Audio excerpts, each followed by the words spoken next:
कभी सपनों को हालात रोक देते थे, लेकिन अब बदल रहा है हरियाणा।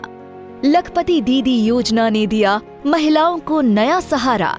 अब लाखों बहनों की सालाना आय 1 लाख से ऊपर पहुंच रही है।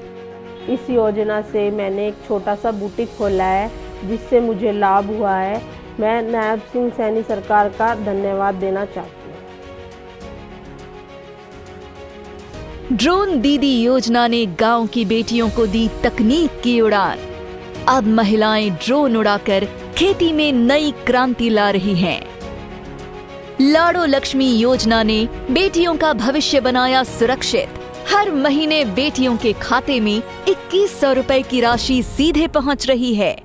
बेटियों को आर्थिक रूप से सशक्त करने के लिए दीनदयाल लाडो लक्ष्मी योजना वो शुरू की है। इसके तहत उन्हें हर माह 2100 रुपए की वित्तीय सहायता दी जा रही है। विकास में महिलाओं की भागीदारी सुनिश्चित करने के लिए हमने उन्हें पंचायती राज संस्थाओं में 50% प्रतिनिधित्व दिया है। बहन बेटियों को उच्च शिक्षा के देने के लिए प्रदेश में खोले गए 80 कॉलेजों में से 30 विशेष रूप से लड़कियों के हैं। आज पोस्ट ग्रेजुएट तक लड़कियों को मुफ्त शिक्षा दी जा रही है। मुख्यमंत्री विवाह शगुन योजना ने बेटियों की शादी में बढ़ाया सम्मान और सहयोग। अब 71,000 रुपए तक की शगुन राशि से बेटियों का विवाह हुआ और भी गरिमामयी। जब महिलाएं आत्मनिर्भर हों और बेटियां सुरक्षित, तभी सशक्त होगा हरियाणा।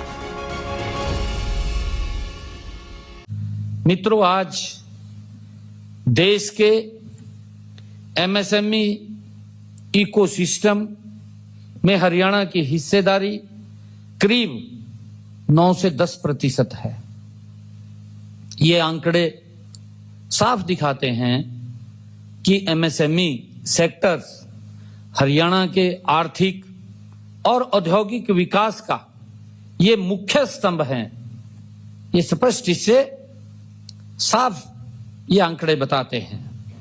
साथियों, गत 13 व 14 फरवरी 2026 को मुझे दिल्ली में आयोजित ET now global business summit में हरियाणा का प्रतिनिधित्व करने का भी मुझे वहां अवसर मिला है। इस दौरान हमने कई बड़ी वैश्विक कंपनियों से सकारात्मक चर्चा भी हुई है। Advance manufacturing, financial services, clean energy और टेक्नोलॉजी और मोबिलिटी, एजुकेशन और ग्लोबल कैपेबिलिटी सेंटर्स जैसे क्षेत्रों में निवेश को लेकर के गंभीर रुचि देखने को वहां मिली है। लोग इस बात को लेकर के उत्साहित हैं कि हम हरियाणा में अपना कारोबार करना चाहते हैं। लोगों में ये जिज्ञासा वहां दिखी है। साथियों, इस कार्यक्रम में देश के यशस्वी प्रधानमंत्री आदरणीय मोदी जी से भी मेरी मुलाकात वहां हुई है, उन्होंने जिस भारत को विश्व व्यापार में मजबूत और अप्रैल 2024 से मार्च 2025 के बीच हरियाणा का कुल निर्यात ये 19.10 बिलियन $US भी रहा है। साथियों, यह दर्शाता है कि हमारा राज्य निवेश और निर्यात दोनों क्षेत्रों में मजबूती से आगे बढ़ रहा है। ये इससे पता चलता है। साथियों, अगर हम देखें 2015 से 2024 हरियाणा से कुल 132 बिलियन $US का एक्सपोर्ट हुआ है। इससे पहले 10 वर्षों में 2004 से 2014 तक केवल 61.60 बिलियन यूएस डॉलर था। आपके सामने है परिस्थिति क्या है। 2015 से 24 132.13 बिलियन यूएस डॉलर, और इनके 10 वर्षों में 2004 से 2014 ये 61.60 बिलियन यूएस डॉलर।